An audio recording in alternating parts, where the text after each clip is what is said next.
अस्सलामुअलैकुम। Programme night addition में हम आपको खुशामदीद कहते हैं। नाज़रीन, आज वफाकी हुकूमत ने हुदैबिया पेपर मिल्स केस में एक नए सिरे से इसको इन्वेस्टिगेट करने का फ़ैसला किया है। आज वज़ीर-ए-आज़म की ज़ेर सदारत हुकूमती रहनुमाओं का इजलास हुआ, जिसमें वज़ीर-ए-आज़म को शहबाज शरीफ की बैरून मुल्क रवानगी के मामले पर उन्हें ब्रीफ किया गया। फिर इजलास में वफाकी वज़ीर फवाद चौधरी, असद उमर, मुशीर दाखिला शहजाद अकबर और कानूनी माहिरीन शरीक थे। इजलास ख़त्म होते ही वफाकी वज़ीर फवाद चौधरी ने एक ट्वीट की, जिसमें उन्होंने बताया कि वफाकी हुकूमत मुतल्लिका इदारों को हुदैबिया पेपर मिल्स केस में नए सिरे से इसको इन्वेस्टिगेट करने की हिदायत दे रही है। उन्होंने लिखा कि हुदैबिया पेपर मिल्स केस का मुकदमा शरीफ ख़ानदान की जो करप्शन है, इसका सबसे अहम सिरा है। इस मुकदमे में शहबाज शरीफ और नवाज शरीफ मरकज़ी मुलजिम की हैसियत रखते हैं। उन्होंने लिखा कि जो तरीका हुदैबिया में पैसे बाहर भिजवाने के लिए इस्तेमाल हुआ, फिर उसी तरीके को बाद में हर केस में अपनाया गया। इसलिए इस केस को अंजाम तक पहुँचाना बहुत अहम है। हुकूमत की तरफ से हुदैबिया पेपर मिल्स केस को खोलने की बात एक ऐसे वक्त में की जा रही है जब मुस्लिम लीग नून के सदर शहबाज शरीफ के बैरून मुल्क रवानगी के मामले पर हुकूमत पर काफ़ी तनकीद हो रही है। मुशीर दाखिला शहजाद अकबर ने शहबाज शरीफ को बैरून मुल्क जाने से रोकने की वजह यह बताई है कि चूंकि शहबाज शरीफ का नाम PNIL की फहरिस्त में मौजूद है, इसलिए उन्हें मुल्क से बाहर जाने नहीं दिया गया। हुकूमत ने मनी लॉन्ड्रिंग केस में शहबाज शरीफ की जमानत के अदालती फैसले को भी अब चैलेंज करने का ऐलान किया है। गुज़श्ता रोज़ वफाकी वज़ीर फवाद चौधरी और मुशीर दाखिला शहजाद अकबर ने एक प्रेस कॉन्फ्रेंस की। वफाकी वज़ीर फवाद चौधरी ने कहा कि शहबाज शरीफ को जिस तरीके से बाहर जाने की इजाज़त मिली, वो हमारे निज़ाम की ख़राबी की मिसाल है। वफाकी वज़ीर ने कहा कि शहबाज शरीफ की गारंटी कैसे कबूल की जाए जबकि वो दूसरे मफरूर की गारंटी पूरी नहीं कर सके। फवाद चौधरी ने कहा कि हमारा तो ख्याल था कि अदालत और नायब शहबाज शरीफ से पूछेंगे कि आपने तो नवाज शरीफ को वापस लाना था, वो कहाँ गए। जबकि मुशीर दाखिला शहजाद अकबर ने प्रेस कॉन्फ्रेंस में कहा कि उनके पास शहबाज शरीफ के ख़िलाफ़ तमाम बैंकिंग ट्रांजैक्शंस मौजूद हैं। मुशीर दाखिला ने कहा कि उनके पास शहबाज शरीफ के ख़िलाफ़ 55 वॉल्यूम्स हैं जिन्हें वो अदालत में पेश करेंगे, जिस पर ईद के बाद ट्रायल आगे चलेगा। वफाकी वज़रा की प्रेस कॉन्फ्रेंस के बाद मुस्लिम लीग के रहनुमाओं की तरफ से एक प्रेस कॉन्फ्रेंस की गई। प्रेस कॉन्फ्रेंस में शाहिद खान अब्बासी ने हुकूमत को जवाब दिया कि वॉल्यूम 55 हो या 5500 हो, इल्ज़ाम लगाना काफ़ी नहीं, साबित करना ज़रूरी है। मुस्लिम लीग नून के रहनुमा राना सनाउल्लाह ने हुकूमत को चैलेंज किया है कि जितना जोर लगाना है लगा लें, शहबाज शरीफ लंदन ज़रूर जाएंगे। लाहौर हाई कोर्ट ने शहबाज शरीफ की ज़मानत का तफसीली फ़ैसला भी जारी किया है। 3 रुकनी बेंच के 27 सफ़ात पर मुश्तमिल इस तफसीली फ़ैसले में लिखा गया है कि नैब ने शहबाज शरीफ पर 26 करोड़ 90 लाख के असासों का इल्ज़ाम तो लगाया है, लेकिन कुछ सबूत नहीं दिया गया। तफसीली फ़ैसले में यह भी लिखा गया है कि नैब ने शहबाज शरीफ के ज़राए आमदन को साबित करने के लिए कोई तफ्तीश नहीं की। नैब ने एतराफ़ किया कि शहबाज शरीफ पर किक बैक्स या नाजायज़ रकूम वसूल करने का इल्ज़ाम साबित नहीं हुआ।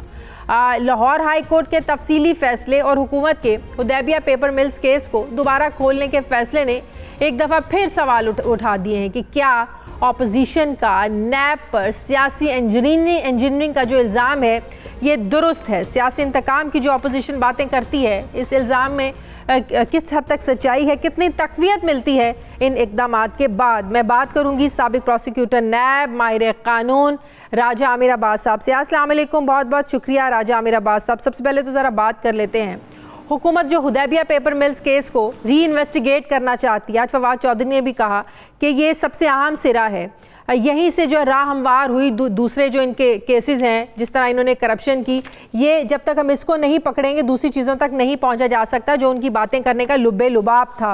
अब हुदैबिया पेपर मिल्स केस के बारे में आप भी जानते हैं राजा आमिर अब्बास साहब के मई 2014 में एक रेफरी जज ने हुदैबिया रेफरेंस खारिज करने के हक में फैसला सुनाया। फिर नैब बोर्ड ने अपने प्रोसिक्यूटर की राय पर फैसले के खिलाफ अपील दायर न करने का फैसला किया, जिसके बाद सितंबर 2014 में एहतसाब अदालत ने भी हुदैबिया रेफरेंस बहाल न करने का फैसला किया। फिर आपको याद है कि 2018 में नैब ने सुप्रीम कोर्ट में हुदैबिया पेपर मिल्स केस में नजरसानी की दरखास्त की, जिसको मुस्तरद कर दिया सुप्रीम कोर्ट में। अब आप क्या समझते हैं, क्या वाकई कोई कानूनी तौर पर ऐसी ग्राउंड्स मौजूद हैं जिन पर दोबारा जाकर हुकूमत इसको री इन्वेस्टिगेट कर सकती है? कोई रास्ता है इसको री इन्वेस्टिगेट करने का, जबकि सुप्रीम कोर्ट भी इसको बंद कर चुकी है? शाजिया, एक चीज ज़हन में रखना है कि जो क्रिमिनल जूरिस्प्रूडेंस है उसमें ये है कि जो जुर्म है वो कभी ख़त्म नहीं होता, भले से वो कितना अरसा उसमें गुजर जाए या उसको टाइम बार्ड नहीं कहा जा सकता, क्योंकि जुर्म अगर हुआ है तो वो अपनी जगह पे मौजूद है। हुदैबिया पेपर मिल्स का जो नैब का रेफरेंस था उसमें जब लाहौर हाई कोर्ट से रेफरी जज का फैसला आता है और उसके बाद अपील नहीं की जाती, तो जब पनामा का केस चल रहा था तो सुप्रीम कोर्ट ने उस वक्त के चेयरमैन कमर जमान चौधरी को बुला के कहा कि आप ये अपील क्यों नहीं कर रहे, इस फैसले को चैलेंज क्यों नहीं कर रहे, जिस पे कमर जमान चौधरी ने कहा कि मैं कुछ भी हो जाए मैं इस फैसले को चैलेंज नहीं करूंगा। एनी हाउ उसके बाद जब वो फैसला चैलेंज होता है तो ये चला जाता है सुप्रीम कोर्ट के जज काजी फायज ईसा साहब, तो उन्होंने इसको महज टेक्निकल ग्राउंड्स पे जाके इस केस को खत्म कर दिया गया। और टेक्निकल ग्राउंड्स ये थे कि जी चूंकि वक्त गुजर गया है और काफी टाइम बार्ड हो गया है। हाँ जी, उन्होंने कहा कि जुर्म 1992 में हुआ, ये उनके रिमार्क्स थे फायज ईसा साहब के कि जुर्म 1992 में हुआ, केस 2000 में बना और 2018 में आपकी नजरसानी की दरखास्त आई, नैब सोचता रहा और फिर सियासी मकासद के लिए केस कर दिया।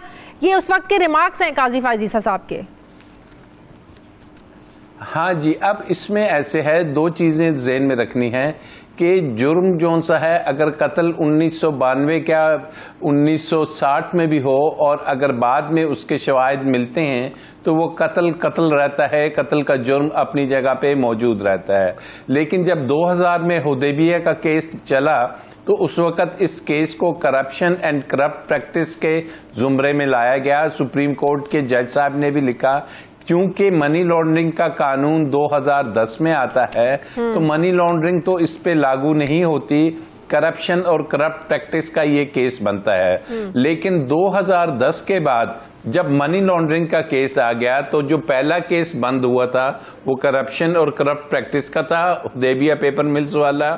और अब जब हुकूमत या इदारे मनी लॉन्ड्रिंग की इन्वेस्टिगेशन कर रहे हैं 2010 के कानून के दरमियान, और आपके इल्म में है कि वो पापड़ वाले और वो दूसरे और वो इनके अपने एम्प्लॉयज जिनके अकाउंट्स में करोड़ों रुपए की ट्रांजैक्शंस हुई हैं, तो जब उसकी तफ्तीश सामने आई तो कुछ ऐसे नए फैक्ट्स सरफेस करके ऊपर आए कि वो कनेक्ट कर रहे हैं कि इन तमाम ट्रांजैक्शंस को अल्टीमेटली जो ये चलती हैं, ये चलते चलते वो काजी फैमिली एक थी और उनके नाम पे जो मनी की लॉन्ड्रिंग हुई और इसहाक डार की जो स्टेटमेंट थी, ये सारे आपस में इंटरवोवन हैं, आपस में इंटरकनेक्टेड हैं। वो कह रहे थे कि अगर इस केस में अगर मैं गलत हूं तो मुझे दुरुस्त कीजिएगा कि अगर इस केस में हुकूमत समझती है कि कोई नए सबूत हाथ लगे हैं, कोई नई चीज़ें सामने आई हैं हुदैबिया केस को लेकर जिनको वो अदालत देना चाहती है, जिसकी बेस पर नया सिरे से केस शुरू करना चाहती है, तो इसको री इन्वेस्टिगेट करने की कोई बुनियाद होगी या मजबूत केस हुकूमत दोबारा बना सकती है, अदरवाइज कोई फ़ायदा नहीं होगा। क्या ऐसे ही है, नए सबूतों की बिना पर आगे बढ़ा जा सकता है इस केस में? ऑब्वियसली यही मैंने आपसे अर्ज किया कि अब जब ये नई तफ्तीश हो रही थी तो नए एविडेंसेस अनअर्थ हुए हैं, नई चीजें आई हैं सामने और नए बैंकिंग रिकॉर्ड इनको मुयस्सर हुआ है। तो अगर ये उससे कनेक्ट कर रहे हैं तो इसमें कोई ऐसी रुकावट कानूनी नहीं होगी कि मनी लॉन्ड्रिंग के, क्योंकि पहला केस 2002 और 1 में मनी लॉन्ड्रिंग का तो कानून ही नहीं था, सिर्फ करप्शन और करप्ट प्रैक्टिस का था। अब मनी लॉन्ड्रिंग के कवानीन के तहत उनको इन जो पैसों की ट्रांजैक्शंस है, ये जो अरबों रुपयों की पैसे आ रहे हैं, इसका जवाबदेह होना पड़ेगा, इन्हें बताना पड़ेगा कि ये पैसे कहाँ से आते हैं, कैसे ये बैरूने मुल्क हुंडी हवाले से जाते हैं, फिर कैसे टीटीज आती हैं दोबारा, और कैसे काजी फैमिलीज के जो तमाम रिकॉर्ड था वो भी इसी अंदाज में हुआ था। तो मुझे लग रहा है कि ये एक काफी सॉलिड केस बनता हुआ नजर आ रहा है मनी लॉन्ड्रिंग का, और ये एक बड़ा क्लासिक केस होगा इन चीजों को लेकर, क्योंकि सुप्रीम कोर्ट ने ही बंद किया था ना, सुप्रीम कोर्ट का ही वो फोरम है जहां दोबारा जाएगी हुकूमत। नहीं, हुकूमत को कहीं जाने की जरूरत नहीं। FIA को इख्तियार हासिल है। FIA अपनी तफ्तीश करेगी, इनको बुला लेगी, इनसे पूछेगी, FIR कटेगी। अगर इन्हें अरेस्ट करना पड़ा तो FIA को ये इख्तियार हासिल है, क्योंकि अब नैब ये इन्वेस्टिगेशन नहीं कर रही। ये नेशनल अकाउंटेबिलिटी ऑर्डिनेंस के तहत नहीं इन्वेस्टिगेशन हो रही, ये मनी लॉन्ड्रिंग एक्ट 2010 के तहत हो रही है। तो इन्हें कहीं किसी अदालत से इजाजत लेने की जरूरत नहीं पड़ेगी। हाँ, अलबत्ता अगर शरीफ फैमिली या शहबाज शरीफ चाहेंगे तो वो लाजमी तौर पे किसी भी अदालत में जाके इसको चैलेंज करेंगे। अब अगर अदालत में जाते हैं तो एक लाहौर हाई कोर्ट है, और अगर FIA करती है और इस्लामाबाद FIA कर रही है तो फिर इन्हें लाहौर हाई कोर्ट नहीं मुयस्सर होगा, फिर इन्हें इस्लामाबाद हाई कोर्ट में जाके अब इसको चैलेंज करना पड़ेगा, क्योंकि लाहौर हाई कोर्ट से काफी फैसले शहबाज शरीफ या शरीफ फैमिली के हक में आ रहे हैं। तो रिसेंटली जरा जो फैसला आया इनको बाहर भेजने का, जरा उस पर भी बात कर लें कि क्या हुकूमत दुरुस्त थी उसको रोकने में, क्योंकि शहबाज शरीफ के जाने से एक दिन पहले हुकूमत कह चुकी थी कि हम पूरी कोशिश कर रहे हैं कि शहबाज शरीफ को ना जाने दिया जाए। तो आपको लगता है कि जब लाहौर हाई कोर्ट का फैसला था तो रोकना बनता नहीं था शहबाज शरीफ साहब को? देखिए, एक तो ये जो फैसला आया है, अब चूंकि फैसला आ गया है तो हमने अपने इतने वकालत के इतने सालों में कभी नहीं देखा कि अगर आप एक केस दायर करते हैं और आप कहते हैं कि मेरे खिलाफ जो ब्लैक वारंट्स है या जो मुझे ब्लैक लिस्ट में रखा गया है उससे निकाल दीजिए, तो उसका तरीक़ेकार ये होता है कि हुकूमत को नोटिस जाता है, उनसे पूछा जाता है और फिर जाके कोई फैसला किया जाता है। लेकिन यहाँ पहली पेशी पे ही वो जो फाइनल रिलीफ था कि जो उन्होंने इस्तदा की थी वो उनको दे दिया जाता है, ब्लैक लिस्ट से निकाल दिया जाता है। और उसके बाद अगर आप सरकार को नोटिस करेंगे तो आप सरकार से क्या पूछेंगे? आपने तो पहले ही इजाजत दे दी उन्हें बैरून मुल्क ट्रैवल करने की। तो वो हुकूमत ने जब चेक किया तो उन्होंने कहा ये ब्लैक जो है लिस्ट में नहीं थे, इनका नाम प्रोविंशियल नेशनल आइडेंटिफिकेशन लिस्ट है एक, उसमें था, तो उसके तहत उन्होंने रोक लिया। अब अगर ये दूसरे केसेस चलते हैं और हुकूमत के पास एक ऑप्शन है कि वो इनका नाम ECL पे भी डाल सकती है, क्योंकि वो कह सकते हैं कि इनके खिलाफ मनी लॉन्ड्रिंग के केसेस चल रहे हैं, और अगर ECL पे चला जाता है तो फिर अदालतों का इस्तेकाक खत्म होता है, मुशर्रफ साहब की वो जजमेंट आ जाती है, के लिए क्या और उस जजमेंट को में FIA में दरखास्त देनी पड़ेगी? ऑब्वियसली FIA में किसी भी अगर आपने जगह से कोई नाम निकालना है तो पहले मुतलका अदारे को दरखास्त दी जाती है, और अगर वो रिजेक्ट कर दें तो फिर आप अदालत जाते हैं कि हमने मुतलका फोरम पे ये दरखास्त दी, वहां कबूल नहीं हुई, हम आपके पास आए। लेकिन इस केस में वो डायरेक्टली चले गए, मुतलका अदारे को उन्होंने दरखास्त भी नहीं दी। तो ये ऐसी चीजें हैं कि जिसमें वो उनको दुश्वारियां पेश आएंगी। लेकिन अच्छा, एक और टेक्निकल जैसे चीज ही मुझे अदालत खुलती है तो PNIL में नाम अगर था शहबाज शरीफ का, तो क्या ये शहबाज शरीफ की कानूनी टीम को, शहबाज शरीफ साहब को नहीं पता था कि वो उस तरफ भी नजर रखते, उस तरफ भी दरखास्त देते? अगर इल्म में नहीं था तो ये कैसे हो सकता है कि आप एक बंदे का नाम एक लिस्ट में शामिल है कि वो बाहर इस वजह से ट्रैवल नहीं कर सकता, और जब वो जाने लगता है तो उसको पता चलता है कि भाई मेरा नाम तो इस लिस्ट में, मैं जा ही नहीं सकता? आपको लगता है कि उनकी कानूनी टीम की ये नाअहली है, उनको पता नहीं चला? बिल्कुल 100% उनकी कानूनी टीम को ये पता नहीं था। अगर पता होता तो ब्लैक लिस्ट के साथ साथ वो इसका भी तस्करा कर देते, और जो कि नैब का अदारा है वो अक्सर हुकूमत को लिखता है कि हमें इस बंदे का नाम इस फलानी लिस्ट में डाल दिया जाए, तो अगर उस लिस्ट में था। लेकिन अब असल मसला यही है कि ये अगर मनी लॉन्ड्रिंग के केस में इनका नाम आ जाता है और ECL पे चला जाता है तो फिर बैरून मुल्क सफर करने के लिए शहबाज शरीफ साहब को इंतहाई दुश्वारी होगी, क्योंकि उनका जो फैमिली का रिकॉर्ड है, चाहे उनके भाई हो, मामलात आगे बढ़ते हैं तो भी गिरफ्तारी के इम्कानात बढ़ जाएंगे। जी वही मैं कह रहा हूं कि इनका अगर आप फैमिली रिकॉर्ड देखें तो इनके बेटे भी मफरूर हैं सलमान, इनके दामाद भी मफरूर हैं, इसहाक डार भी मफरूर है, भतीजे भी मफरूर हैं, भाई भी मफरूर है। और अगर मनी लॉन्ड्रिंग में भी इनका नाम आ जाता है तो फिर अदालत को ये तमाम चीजें देखनी पड़ेंगी कि ये फैमिली का ट्रेंड क्या है। और वो जो एक शख्स ना सिर्फ मुल्जिम था जिसको सजा हुई है, मुजरिम था नवाज शरीफ, वो भी वापस नहीं आ रहा। अदालत फैमिली ट्रेंड देखेगी या शहबाज शरीफ का इंडिविजुअली ट्रेंड देखेगी? शहबाज शरीफ साहब का तो रिकॉर्ड अच्छा है, ये बाहर जाते हैं, इलाज की घर से वापस आ जाते हैं, इनका तो ट्रैक रिकॉर्ड ट्रैवलिंग के हवाले से अच्छा है।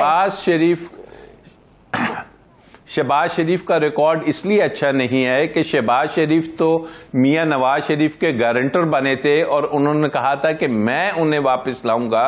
तो शहबाज शरीफ से यह भी पूछा जाएगा कि आपको तो कतई इजाजत नहीं है, आप जिसकी गारंटी देते थे वो नहीं आए तो आपकी क्या गारंटी है? और ये चीजें रिकॉर्ड देख के नहीं होती कि आप शहबाज शरीफ का रिकॉर्ड देखें।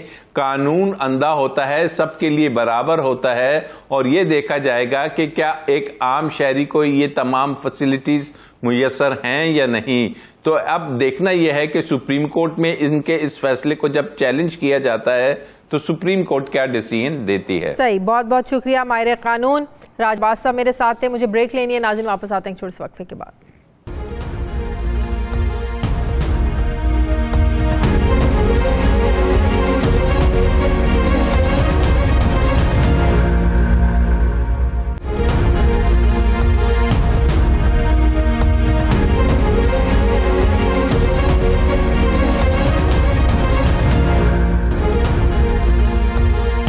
बाद एक बार फिर से आपको खुशामदीद कहते हैं। मुस्लिम लीग नून के सीनियर रहनुमा राना तनवीर साहब ने मुझे ज्वाइन किया है। अस्सलाम वालेकुम राना साहब, बहुत बहुत शुक्रिया।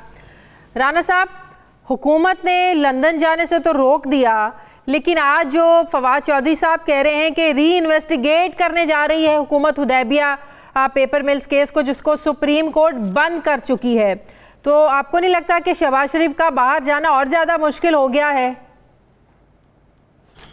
नहीं, मैं समझता हूँ जो गवर्नमेंट कर रही है शाजिया बेबी, मैं ऑनेस्टली मुझे उसकी कोई समझ नहीं आ रही। इंतकामी कार्रवाई के बजाय वो अपने जो काम है उस पर तवज्जो दें। जो एक उनको गवर्नमेंट का काम होता है कि कोई पॉलिसीज़ ऐसी दें जिससे मुल्क तरक्की करे, अवाम को कोई रिलीफ मिले, लोग जो महंगाई की चक्की में पिस रहे हैं वो बेचारे थोड़ी सी बेहतर ज़िंदगी गुजार सकें। उस तरह तवज्जो नहीं देनी और सारा जोर लगाना है इंतकामी कार्रवाइयों पे कि इसको रोक दो, बाहर ना जाने दो, इसको खोल दो, दोबारा केस खोल दो। इन चीज़ों से कुछ नहीं होगा। मैं आपको बताऊं, ये स्वाय अपनी एक नलायकी का इजहार कर रहे हैं या अपनी वो जो छुपा रहे हैं उन चीज़ों को जो इस वक्त पाकिस्तान में इनको हर तरफ लोग जोलियाँ उठा। राना साहब, एक बात बताएं, क्या शहबाज शरीफ साहब की कानूनी टीम को नहीं पता था कि उनका नाम PNI लिस्ट में भी है? वहाँ से निकालने के लिए भी दरख्वास्त देते लाहौर हाई कोर्ट में। देखें, ये इनकी खुद साख्ता चीज़ें हैं। पहले तो इनकी कोई लीगल सैंक्टिटी नहीं है, कोई लीगल पीछे इसके कोई है नहीं है बैकग्राउंड इसकी। ये जो ब्लैक लिस्ट है या दूसरी लिस्टें इन्हें बनाई हुई हैं, असल में एक ECL की लिस्ट होती है जो कैबिनेट से अप्रूव भी होती है। तो ये तो इन्होंने एक घोंसला फसाड क्रिएट किया हुआ है जिसको मज़ी कोई एक और परसों एक और लिस्ट बना देंगे। लेकिन उस वक्त ये था कि हमें नहीं कहा गया कि इसका नाम जो है वो ब्लैक लिस्ट से निकाला जाए। आपको याद होगा जो एयरपोर्ट से इतला आई, वो FI वाले कह रहे थे ऑफिशियल्स कि हमें तो जजमेंट ये देते, एप्लीकेशन देते, वो भी उनका एक उज़र था। हालांकि सारी दुनिया को पता है FIA का उधर बंदा भी था अदालत में और FIA को पता था, टीवी। लेकिन बताया जा रहा है कि शहबाज शरीफ साहब को मैसेज भेज दिया गया था। FIA जो इमिग्रेशन के हुकाम थे, ऑफिसर्स थे, उन्होंने जो ताउला तारड़ साहब थे, मरियम औरंगजेब साहिबा थी, उनको बता दिया था कि जहमत ना करें कि शहबाज शरीफ साहब आएँ, उनका नाम PNI लिस्ट में शामिल है। जब तक वो नाम क्लियर नहीं होगा, जब तक आप लोग दरख्वास्त नहीं देंगे, वो उनको ट्रैवल की इजाज़त नहीं मिल सकती। तो फिर कानूनी टीम का कहीं नाअहली है, गलती है? उन्होंने फिर उनको बुलाया, फिर बहस व मुबाहिसा जो भी हुआ, आखिर तो वही हुआ जो इमिग्रेशन हुकाम जो है जो मौक़िफ़ अपना रहे थे। तो आपको नहीं लगता कानूनी टीम की भी इसमें गलती है, नाअहली है, वो इस चीज़ को हैंडल नहीं सही कर सके? नहीं, बिल्कुल ऐसी कोई बात नहीं है। मैं समझता हूँ कि ये उनकी बाद में आफ्टर थॉट सारी चीज़ें हैं, क्योंकि ये पहले तो आपको पता है कि वो कहते थे हम रिव्यू पिटीशन में जाएंगे, अब इन्होंने PNNI निकाल लिया, कभी कोई चीज़ निकालते हैं, लेकिन उस वक्त तक बोर्डिंग कार्ड इनको मिल गया, सारी हर चीज़ हो गई। उनको ये नहीं कहा गया, वो जब इमिग्रेशन पे पहुँचे तो वहाँ पे ये सारी बात हुई है। तो वहाँ मैं समझता हूँ कि उन्होंने ये कहा कि इनको नहीं जाने देना, आपने रोकना है। जो भी आप इसका बहाना करें या जो भी इनको कहें कि जी आपका लिस्ट हमें प्रॉपर तरीके से अदालत से नहीं आया, हमें ऑफिशियल जजमेंट नहीं आई, उस वक्त तो ये था, अब नई लिस्ट आ गई है और अल्लाह के फजल से ये सारी चीज़ें ठीक हो जाएंगी, क्योंकि इनकी इन चीज़ों से इन्होंने 7-7 महीने 20-20 महीने लोगों को अंदर जेल में रखा है, लेकिन बाद में निकला क्या है?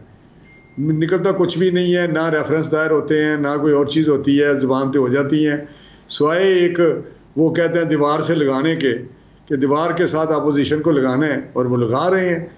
लेकिन इसका end of the day FIA में दरखास्त दे दी है नाम निकालने के लिए? नहीं, मुझे इसका इल्म नहीं, लेकिन डेफिनेटली दे दी होगी। जो भी प्रोसीजर है, अगर उनका जो उज़र है, अगर उनका कोई बहाना है तो उसको दूर किया जाएगा। दूसरी कंटेम्प्ट ऑफ कोर्ट में हम जाएंगे और वहाँ पे चीज़ें क्लियर हो जाएंगी। जब हम कंटेम्प्ट मूव करेंगे, यकीनी तौर पे वहाँ पे जब आएंगे तो वहाँ पे ये सारी चीज़ें क्लियर हो जाएंगी। तो अभी इन लोगों का तो काम नहीं कि कोई जद्दा में बैठा हुआ चीख रहा है, कोई इधर बैठा हुआ चीख रहा है इनका वजीर।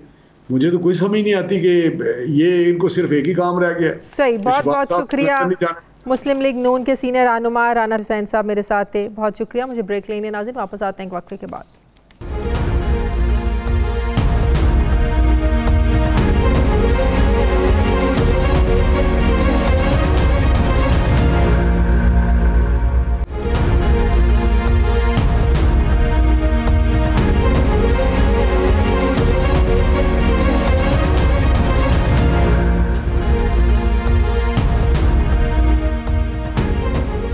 ब्रेक के बाद एक बार फिर से आपको खुशामदीद कहते हैं नाज़रीन। वज़ीर-ए-आज़म इमरान खान के दौरा सऊदी अरब के दौरान दोनों ममालिक के मुश्तरका मफादात पर मबनी बाहमी ताउन को फ़रोग़ देने के लिए सऊदी अरब पाकिस्तान सुप्रीम कोऑर्डिनेशन काउंसिल के आगाज़ का ऐलान हुआ है। इस काउंसिल की सरबराही वज़ीर-ए-आज़म पाकिस्तान और सऊदी वली अहद मुश्तरका तौर पर करेंगे। वज़ीर-ए-आज़म इमरान खान का इक़्तिदार संभालने के बाद ये सऊदी अरब का तीसरा दौरा था और ये एक हकीकत है कि पिछले 1 साल के दौरान पाकिस्तान और सऊदी अरब के जो ताल्लुकात हैं इनमें सर्द महरी शुरू हुई थी, लेकिन इस दौरे में बर्फ़ पिघली है। Army chief general Qamar Javed Bajwa ने 2 दिन पहले सऊदी अरब पहुंचकर वली अहद से मुलाकात में 2 तरफ़ा ताल्लुकात बिलखुसूस अस्करी और दिफाई मशकों में ताउन और फिर तरक्की के मौक़े समेत बाहमी दिलचस्पी के उमूर पर बातचीत की। नाज़रीन, इस दोनों ममालिक के दरमियान ताल्लुकात में जो सर्द महरी शुरू हुई ये 2015 से जारी है, जब सऊदी अरब ने यमन के दरमियान होने वाली सऊदी अरब और यमन के दरमियान होने वाली जंग में पाकिस्तान ने गैर जानिबदारी का ऐलान किया। फिर ईरान और सऊदी अरब के तनाज़े में भी गैर जानिबदारी का पैगाम दिया गया। फिर इमरान खान हुकूमत का तुर्की और मलेशिया की तरफ झुकाव और फिर उन ममालिक के साथ मिलकर इस्लामोफोबिया का मुकाबला करने के लिए मुश्तरका TV चैनल शुरू करने पर इत्तफाक हुआ, जिसकी वजह से सऊदी अरब पाकिस्तान से नाराज़ रहा। क्या हम ये कह सकते हैं कि जो दौरा किया है वज़ीर-ए-आज़म इमरान खान ने, क्या इस दौरे में बर्फ़ पिघली है? क्या जो दोनों ममालिक के ताल्लुकात हैं एक बार फिर से इसमें गर्मजोशी आई है? इसी पर मैं बात करूंगी। मुझे ज्वाइन कर रहे हैं साबिक वज़ीर ख़ारजा खुर्शीद महमूद क़सूरी साहब। अस्सलाम वालेकुम, बहुत बहुत शुक्रिया क़सूरी साहब आपका। क़सूरी साहब, आप क्या समझते हैं प्राइम मिनिस्टर इमरान खान का सऊदी अरब का दौरा, किस हवाले से आप इसको कामयाब समझते हैं? हम सब जानते हैं कि पाकिस्तान और सऊदी अरब के दरमियान तारीख़ी और एक बरादराना ताल्लुकात हैं। फिर यह भी हकीकत है कि 2015 से दोनों ममालिक के दरमियान ताल्लुकात के बीच में वो गर्मजोशी नहीं रही। वजह आप भी जानते हैं, पहली वजह थी सऊदी अरब और यमन के दरमियान जो जंग का मामला था, पाकिस्तान ने इसमें गैर जानिबदार रहने का ऐलान किया। फिर ईरान और सऊदी अरब के तनाज़े में भी हमने गैर जानिबदारी का ऐलान किया।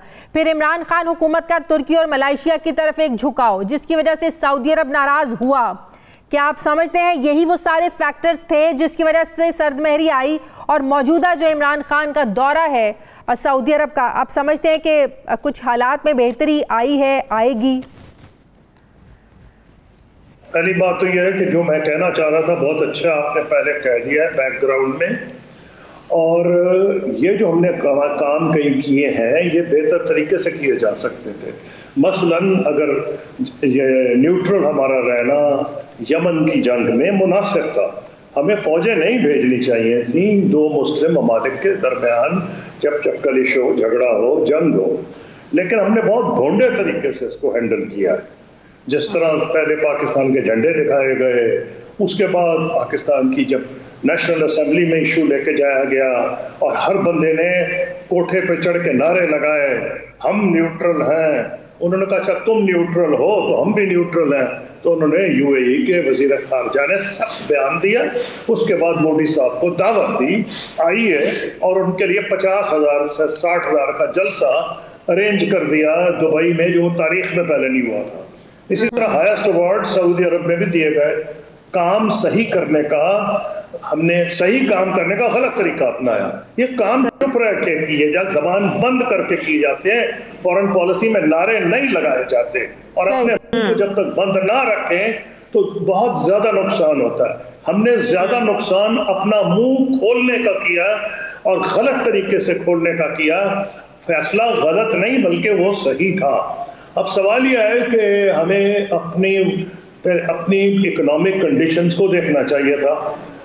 हम उसी वक्त तो मुसीबत में फिर रहे थे, मारे तो IMF के पास जाएं, तो सऊदी अरब जाएं, तो UAE जाएं, चीन जाएं। इन तीन दोस्तों ने पाकिस्तान की मदद की, तो नहीं तो बकौल वजीर आजम पाकिस्तान खुदा ना खास्ता बैंकरप्ट हो जाता, डिफॉल्ट कर जाता।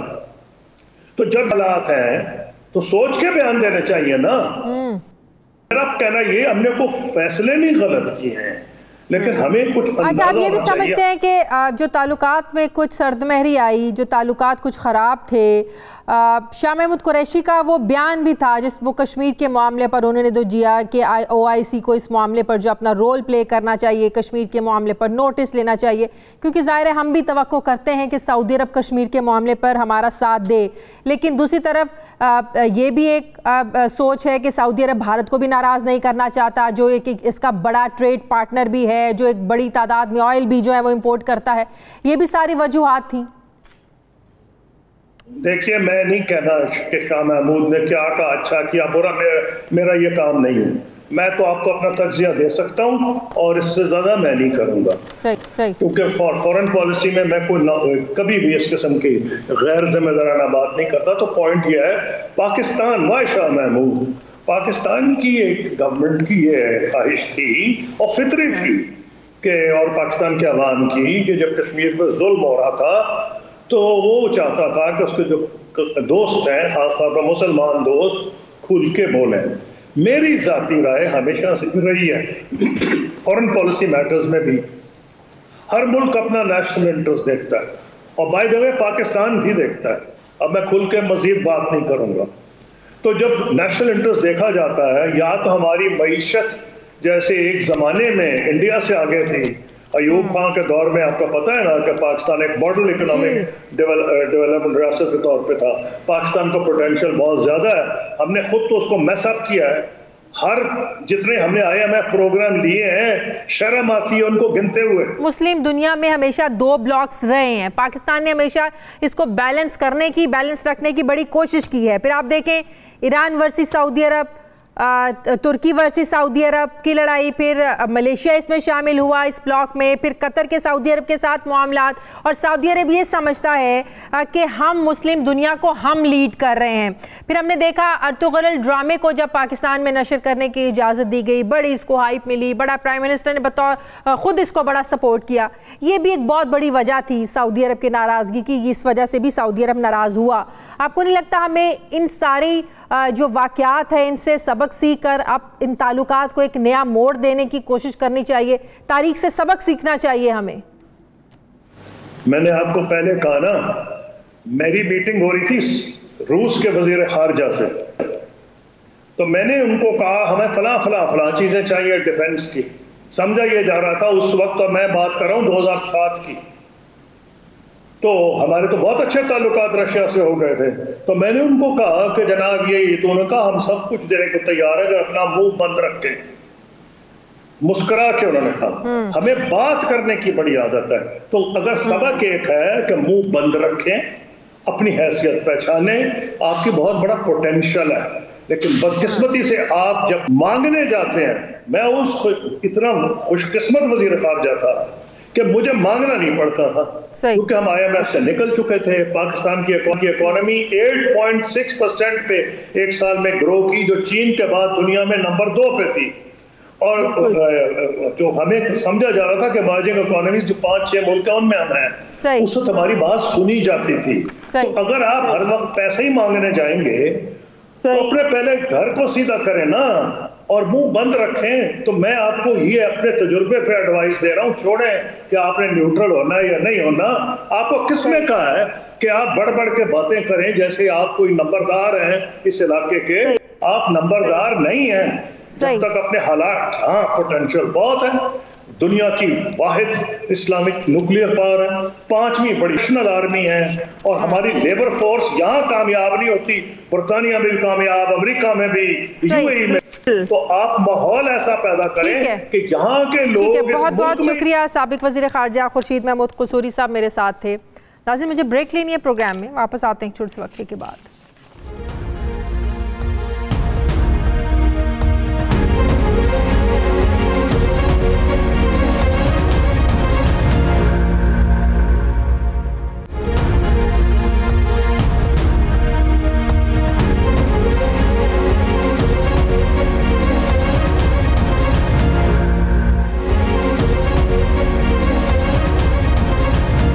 के बाद एक बार फिर से आपको खुशामदीद कहते हैं। नाजरीन, फ़लस्तीन पर इजरायली मज़ालिम मुसलसल जारी हैं। इजरायली फोर्सेस की तरफ से लैलतुल क़दर की मुबारक रात के मौके पर बैतुल मक़दस में इबादत के लिए जमा होने वाले सैकड़ों फ़लस्तीनियों को मुसलसल दूसरी रात भी तशद्दुद का निशाना बनाया गया। इजरायली फोर्सेस ने बैतुल मक़दस में नमाजियों पर शेलिंग की, फायरिंग की, और फ़लस्तीन रेड क्रेसेंट के मुताबिक गुज़श्ता रात इस्राएली हमले में 80 से ज़ायद फ़लस्तीनी ज़ख्मी हुए हैं।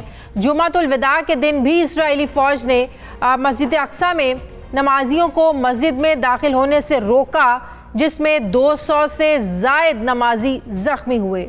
जो मीडिया रिपोर्ट्स कर रहा है उसके मुताबिक फ़लस्तीन में हालिया झड़पों के बाद मकामी अस्पतालों में ज़ख्मियों के लिए जो जगह है ये भी कम पड़ चुकी है, जिसके लिए हिलाल अहमद ने एक फील्ड हॉस्पिटल बनाया है। दूसरी तरफ मशरक़ी यरूशलेम में शेख जरा के इलाके में 4 फ़लस्तीनी ख़ानदानों की ज़मीन पर यहूदियों के मलकियत के दावे की वजह से भी उस इलाके में जो सूरत हाल में बहुत ज़्यादा कशीदा हो गई है। मामला इजरायली सुप्रीम कोर्ट में ज़ेर समाअत होने के बावजूद यहूदी आबादकारों की तरफ से इस पर मलकियत का दावा किया जा रहा है। इस वक्त इजरायली बर्बरियत की जो तस्वीर हैं ये पूरी दुनिया में देखी जा सकती हैं। फ़लस्तीनियों पर इजरायली फोर्सेस के हमले की पूरी दुनिया में इस वक्त मजम्मत भी की जा रही है। अक़वाम मुत्तहिदा के बाद फ्रांस, जर्मनी, इटली, स्पेन और बरतानिया इसराइल के इन इक़दामात की मजम्मत कर रहे हैं। तुर्क सदर ने भी इसराइल को दहशतगर्द रियासत करार दिया है।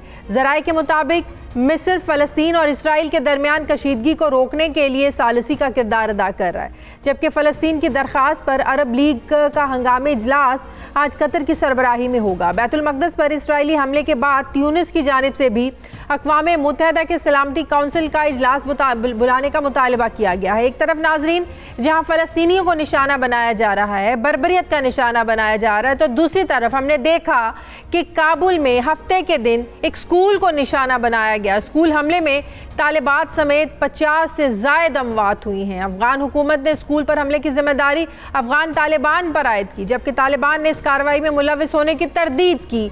दूसरी तरफ अमरीकी नुमाइंदा खुसूसी ज़ल्मे खलीलज़ाद ने अपने बयान में कहा है कि अगर तालिबान ने अमन मुआहदे की खिलाफ वर्जी की तो अमरीकी अफवाज अफगानिस्तान में दोबारा वापस जाएगी।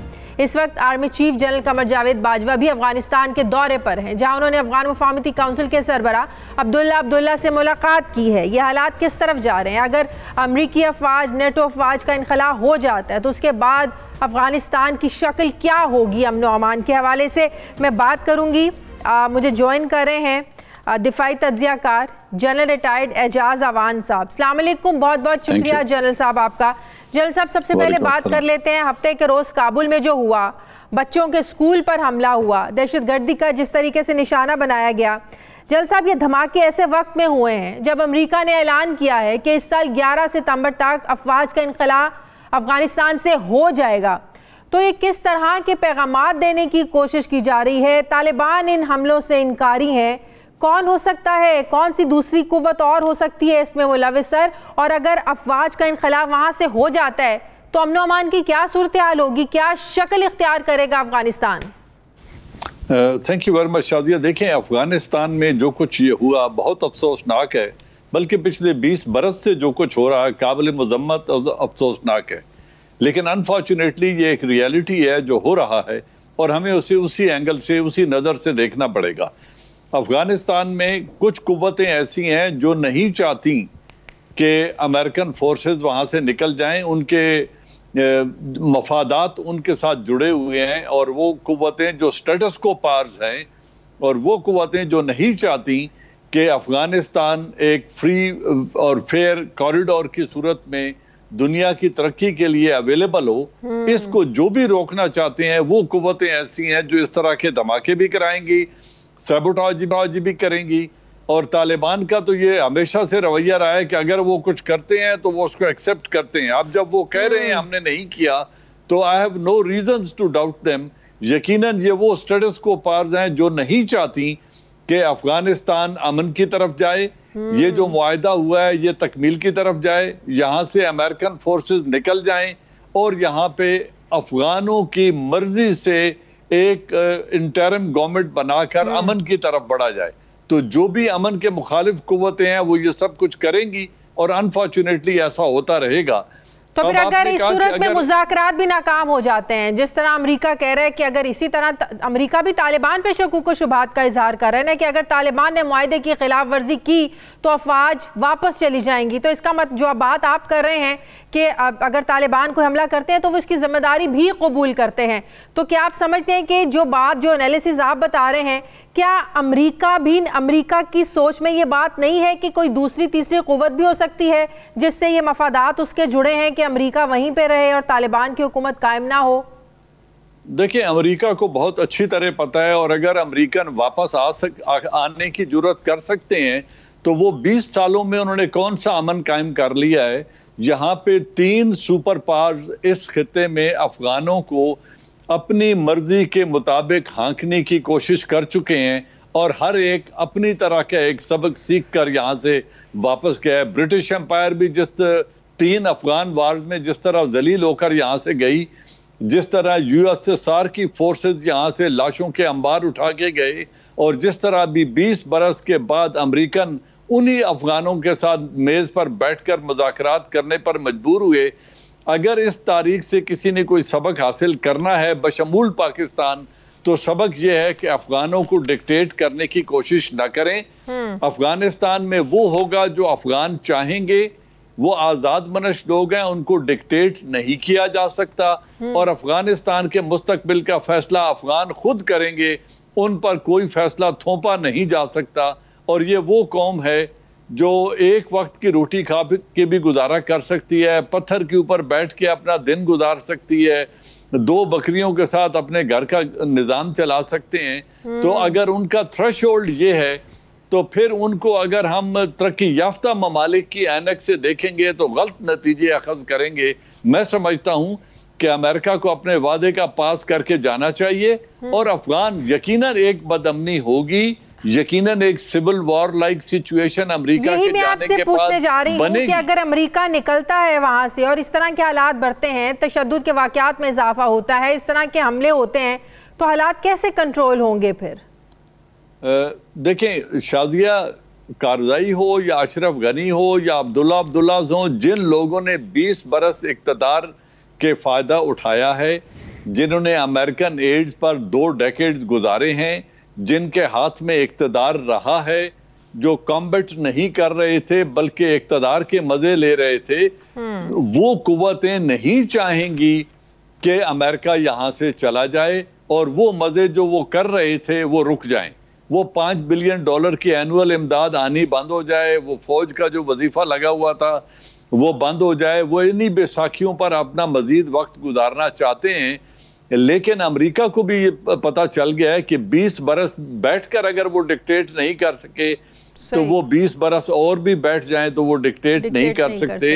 अफगानों ने, इन लीडर्स ने एक बात कही थी कि घड़ियां तुम्हारे पास हैं, वक्त हमारे साथ है।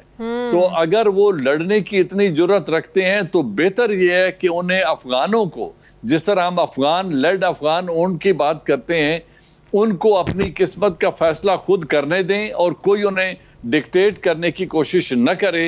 हाँ, हम अपनी सरहदों की हिफाजत करें। अगर वहां पे हालात खराब होते हैं तो रेफ्यूजीज की आमद जिसके इम्कानात बढ़ जाएंगे, अगर उसको रेगुलेट कर सकते हैं तो रेगुलेट करें। ये अफगान जो इस तरफ मौजूद हैं, इनकी वापसी कुछ अरसा मजीद रुक जाएगी, इस बात की तैयारी करें। लेकिन ये फिक्र छोड़ दें कि अफगानिस्तान में कौन हुकूमत बनाएगा और किसकी हुकूमत बनेगी और तर्ज हुकूमत क्या होगा। बिल्कुल सही। दूसरा इशू जिस पर बात करना चाह रही हूँ, फ़लस्तीन पर जो इस्राएली जारियत है, एक दफ़ा फिर से हम देख रहे हैं उसमें मज़ीद जो है वो बढ़ती जा रही है। मस्जिद अक्सा पर जुम्मतुल विदा और लैलतुल क़दर की रात के मौके पर आपने देखा जिस तरीके से मासूम फ़लस्तीनियों को निशाना बनाया गया।